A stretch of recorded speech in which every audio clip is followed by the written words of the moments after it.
Aibwan, as we say in Sri Lanka. It's a pleasure to have you here visiting. I think you're visiting after a very long time for the 83rd anniversary of the founding of the Communist Party of Sri Lanka. We know the Communist Party of India, which you have been a long time member of and a leader of, also had a huge milestone recently, right? Last year you celebrated 100 years. I was wondering whether you had any reflections on the history of the communist struggle in our region, in South Asia. How do you evaluate it, 100 plus years later? Firstly, it gives me great pleasure to be in Sri Lanka when the party is observing its 83rd birth anniversary.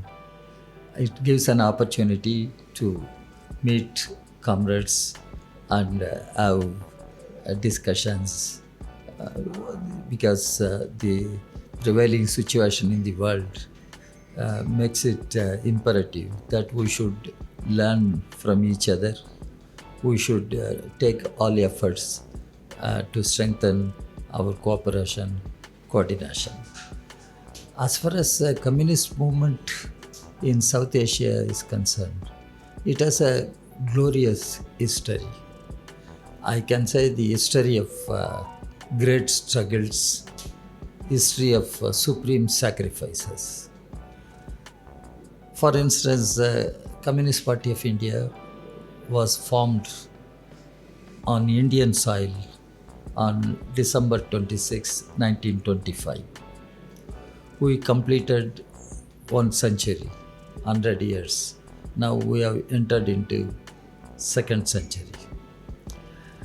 When our parties were formed, we were under colonial rule, mainly British colonial rule.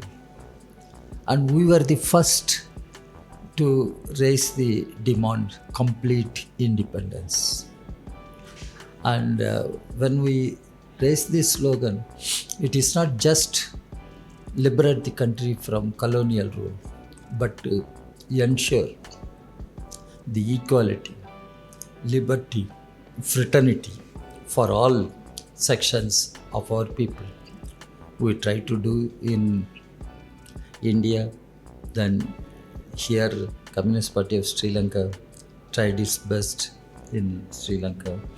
The same thing we tried in Bangladesh, now in Pakistan.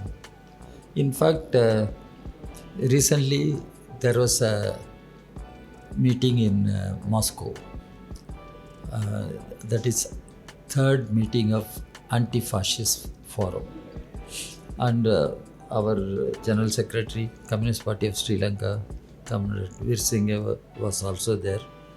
I was there. Communist Party of Russian Federation leaders, including Zhuganov, they were all there. That gave an opportunity to have some kind of get together and discussion among communist parties from different parts.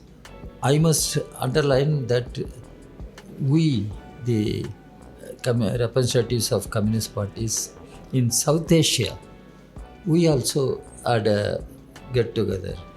CPI, Communist Party of Sri Lanka, Communist Party of Bangladesh, Communist Party of Pakistan, Communist Party of Nepal, UML. We all had a sitting. There we discussed now the situation that is emerging in the world is very challenging. What is happening in West Asia, everyone knows. The entire Middle East in turmoil. The genocide of Palestinian people is continuing. Israel aligned with the US and launched the war in Iran.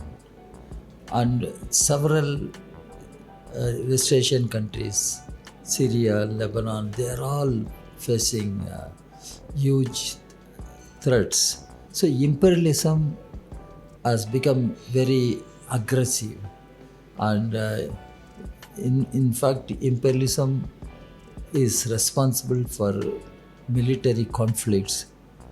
When I say imperialism, in today's context, it is American imperialism, headed by Mr. Donald Trump. The way they are targeting countries, not only in Asia, in Africa also they target, even Mexico they target. So capitalism is in deep crisis. When I say capitalism, imperialism is the highest stage of capitalism as Comrade Lenin analyzed. And here the role of finance capital becomes very important, and particularly the role of World Bank, IMF, the International Monetary Fund. It is very important.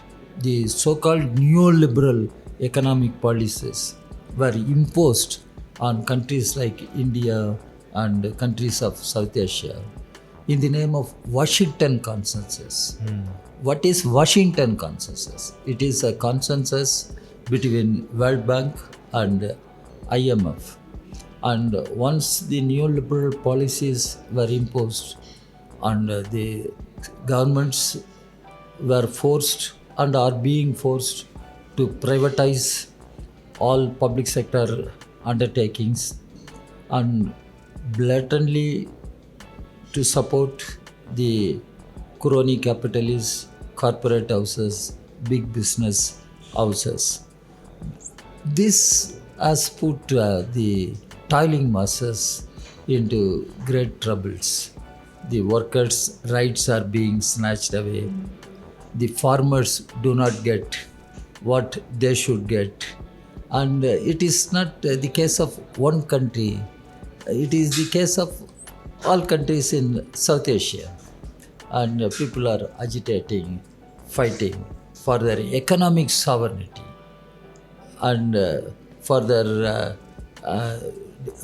issues related to their livelihood. What people need today: education, healthcare, housing, and right to food. These are all the basic needs of the people, and the governments of the day do not ensure. For instance, I can tell you today India is ruled by a right-wing political party. BJP is a right-wing political party, and BJP believes in theocratic idea of India. They want to impose a theocratic order on the people. It means a country having diverse faiths, diverse languages, cultures, and that should be recognized. You can't impose unidimensional order on the people. That's what BJP is doing in our country, and our party, not only our party, all left parties, all secular democratic parties, we are all fighting against this right-wing communal fascist policies pursued by the present BJP-led government, led by Mr. Narendra Modi as Prime Minister. Even in the ongoing crisis in the world,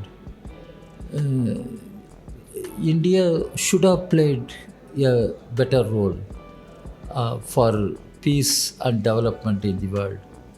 India could have championed the cause of the countries of global south, but somehow India is succumbing to the pressures given by US imperialists and others. This is a challenge before Indian communists. Similarly, other countries are also facing difficulties. What is happening in Bangladesh, how the social harmony has been disturbed. Everyone knows. In Nepal, similar situation is emerging, and Pakistan, everyone knows what is the role played by army in Pakistan, what is happening to democracy in Pakistan. Everybody knows. Sri Lanka, of course, you know better than anybody. Yes, yes. Change of government, what it is going on. Even today, I read in newspapers, recovery is happening. Sri Lanka is emerging as middle upper income Country, yes. like that. So it means people have their own problems, and employment must be a major problem. A big problem, yes. Youth unemployment, especially. When I say unemployment, underemployment, both, then prices are going up, and this people do not have adequate purchasing power. In the Indian context, I can say we have been talking openly, raising that issue. The value of Indian rupee has fallen to a low level. Now it must be 95, 96 rupees for $1. In Sri Lanka, I don't know, you can explain to me. It's hard to keep track. It's hard to keep track of the Sri Lankan rupee because it's always That's what, declining, yes. in South Asia, we have many problems common Yes, indeed. to each other to maintain the religious harmony, to maintain the harmony among different nationalities, Yes. different linguistic groups. It's a common challenge for countries of South Asia. Here, the communists have to play a very important role, and within their respective countries, of course, and at international level, the communist parties of South Asia should continue to have a better coordination, cooperation, better understanding among themselves, so that we move forward addressing the concerns of our people. Thank you very much, Comrade Raja. That was very illuminating. As you said, this crisis of neoliberalism, it's a crisis common to all of us, the crisis of capitalism common to all of us. And we face very much the same challenges because this system cannot provide people with anything anymore. Right? There's no growth, no employment, no industrialization. And therefore, we see the political forces in our region moving towards identity politics and trying to deceive people with all sorts of slogans. So I suppose the task of the communists is to really, clarify the real situation, right? Scientifically, the real problems and the struggles of the working class. And I commend the Communist Party of India for the role it's been playing on that front. And certainly going forward, let us see what kind of coordination we can have in the region, right? As internationalists and patriots at the same time, how we can move forward the struggle for a just society and for socialism. No, that is what I pointed out during the Moscow meeting. The representatives of Communist Party of South Asia, we had some discussions, and we agreed there is a need for better coordination, better cooperation, and that will help the entire region to stand up.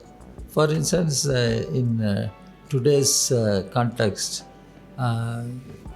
of course, Russia is there, and we'll have to see how Russia, Ukraine are going to resolve their problem. But there also NATO is a factor for the conflict between Russia and Ukraine.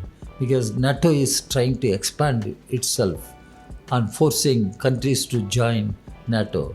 That is one issue we should see. And now China is emerged as a global power in terms of science, technology, artificial intelligence, all such things. And China has overcome their poverty. Now, one of the UN goals, eradication of poverty, ending poverty. China has declared it as ended poverty. So, Russia, China, in South Asian countries, India, not only we are populous countries also. We have large number of people population wise. Yes. And unless we work together, move together, it is very difficult to confront the challenges which emerge due to the greed of profit by imperialist forces, the crony capitalists. That's what I understand. Here in our region, I hope, I wish the Communist Party of India, Communist Party of Sri Lanka, Communist Party of Bangladesh, Nepal, we all can work together to save the even environment of our region. Now everyone knows India, Indo-Pacific region has many problems. Indian Ocean is being militarized. So how to face all these problems? As communists, we should work together, think over. Yes, it's a major internationalist task. Unfortunately, we're out of time, Comrade Raja, but thank you very much for being with us today. And we wish you all the best and solidarity and Lal Salam to the Indian Communist Movement. Thank you. Let us work together going forward. Thank you. Thank you.